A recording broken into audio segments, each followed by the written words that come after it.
So FTX founder Sam Bankman-Fried was back in court earlier today.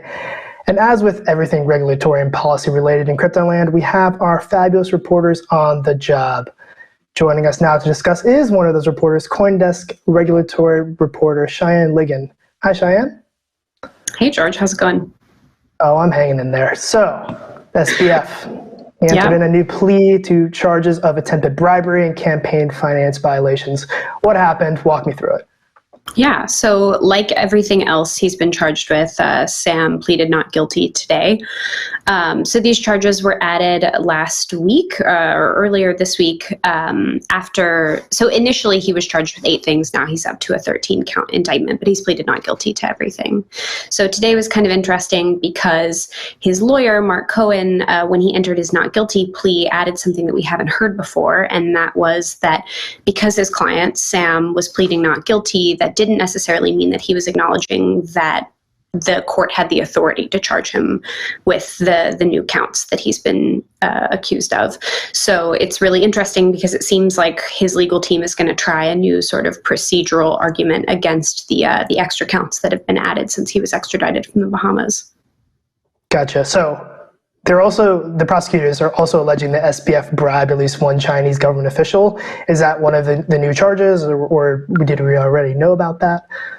No, that's new. Yeah. So basically, the accusation is that Sam bribed at least one Chinese government official $40 million to unlock some of Alameda Research's accounts that had been frozen.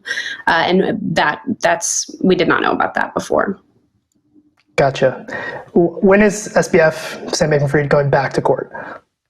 So from what I understand, the next hearing is scheduled for mid-June, but it's kind of unusual. I feel like we've been in the courtroom more than we would expect.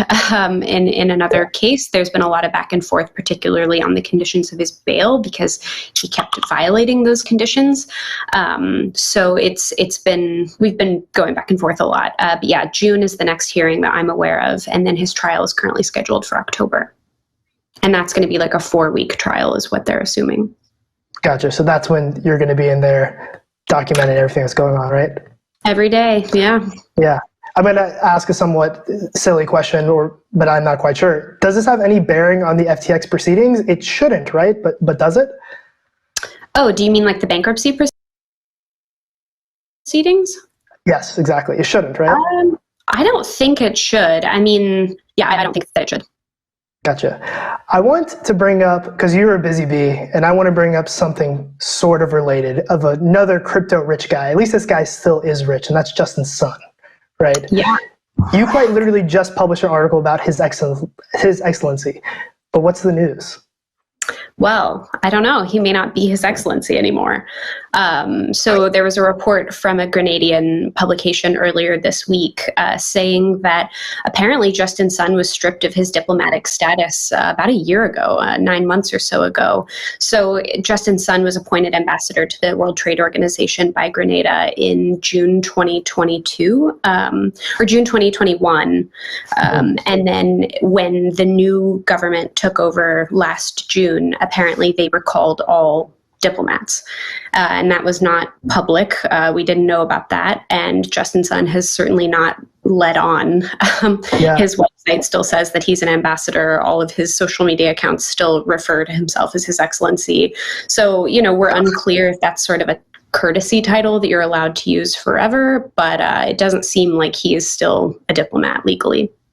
Yeah, I'm not sure how that works legally. I don't know if it's like OBE or if we call him sir or if we do not. In any event, Cheyenne, thank you for joining us. We'll be sure to keep a lookout for everything you have to say with SBF's trial in June.